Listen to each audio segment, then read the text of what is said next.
midii ugu dambeysay xasuusta waxay ahayd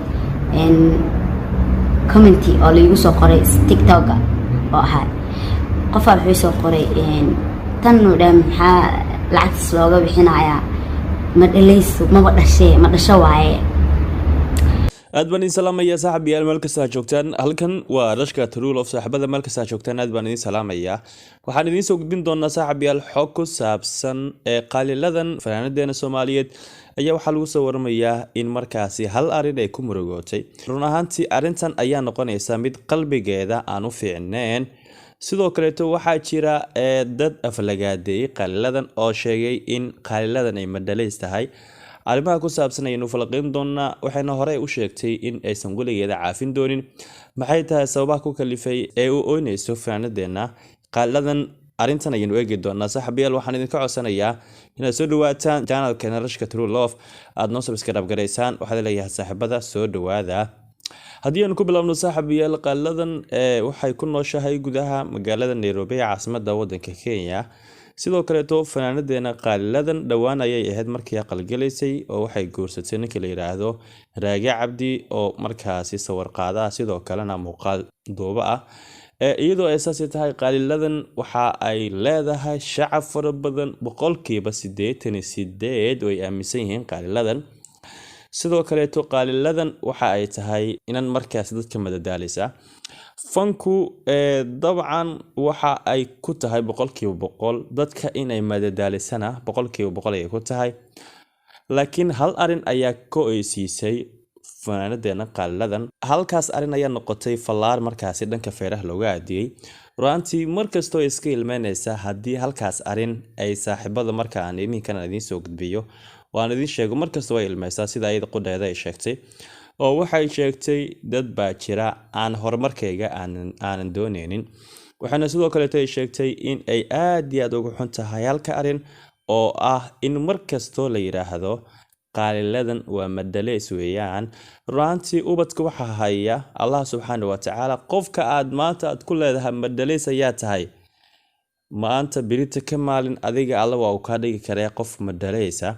runtii ayada oo TikTok muuqaal u soo duubtay ayaa fariin loo soo diray oo waxa la yiri inanta miya lacag laga bixinaya waaba inan madalaysa. ayaa markaasi fariin ah loo qoray TikTok ayaa lagu qoray.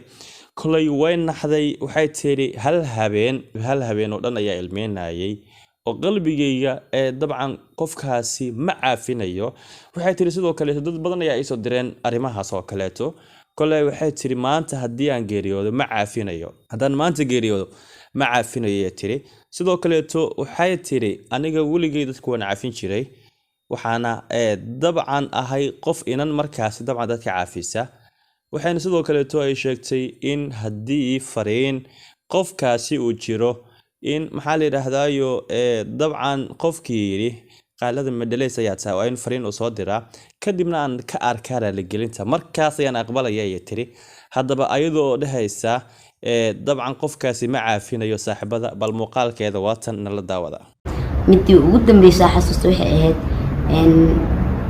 commenti oo la igu soo qoray TikTok oo ahaa qof wuxuu soo qoray tan u dhan maxaa lacagtas looga bixinayaa ma dhalayso ma dhasho waaye.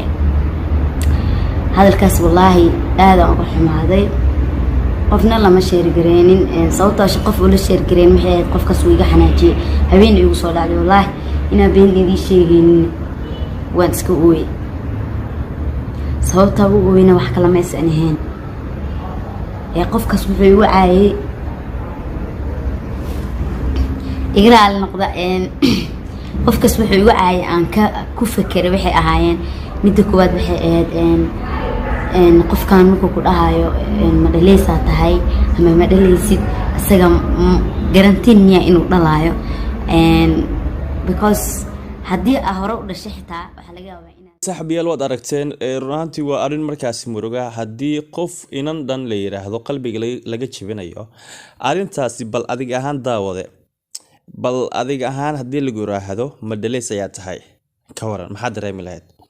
soo qaaliladan waa inan iminkan daayar dabcan kulay guur way soo martay. guurkii horena markastana ayada u koob ma aha in haddii dabcan in la guursado kadibna lasoo furay dhali weyso waqtiga dabcan ayaa wax uga dhiman yahay kaliya calafkii ayaa dhiman waxaana sidoo kale sheegtay markaas inay koryooto uu awlaad markaasi la siiyo kolley waa arin markaasi khatar ah waa arin naxdin ah haddii dabcan la yiraahdo qofkaasi madalays ayaa taa waa mid ugu xweeyaan waxaa jira saaxiibo kala duwan oo dhanka dabcan commentiska ku raali galiyay sidoo kalena niyadda u dhisay qaaliladan waxaan ka soo qaadan doonaa saaxiibada hal iyo labo run ahaantii saaxiibada aad iyo aad ay u badan yihiin waana dad markaasi dadka jecel kolley saaxiibada badankood waxay leeyihiin qofkan ayaa ugu horeeya qofkan ayaa ugu horeeya dabcan waxaa la yiraahdaa waa Maryan Maxamed weeyaan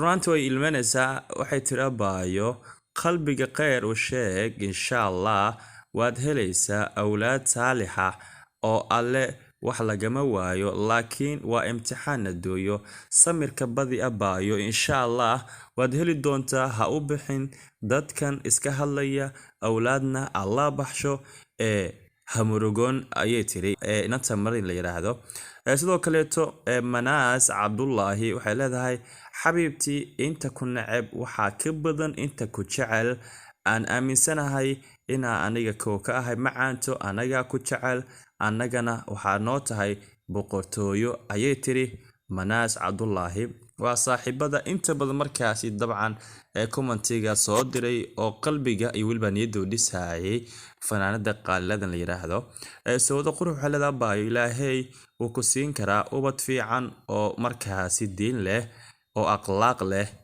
alle bari ay leedahay inantan waan kaga mahadcelinayaa inantan sidoo kale qofkan wuxuu leeyahay waa xawiina bi weeyaan dadkan ilaahay ma ka baqayaan awlaad Allah ayaa hayo ilaahayna wuu awoodaa in si degdeg ah inuu ilmo ku siiyo waa rajeenayaa inuu ilaahay ilmo ku siiyo adii waliba dhammaan inta jecel ilmaha sida ay leedahay inantan qofkan kale qaali Axmed ay u qoran tahay waxay leedahay wallaahi alla dartiisa ku jecelahay macaanto farxad igu noolow sidoo kale saaxiibada runtii aad iyo aad u badan yihiin qofkan wuxuu leeyahay insha Allah awlaad saalihan oo baariyin ah Allah ku siiyo iyo waliba dhammaan aad iyo aad inta haysanba Allah ku barakeeyo oo ku xafido aamiin sorry qaali abaayo qofna hadalkiisa ha u jabin ay markaasi tii suhuur umar runtii inta badan badi wax fariimaha soo diraya waa haween weeyaan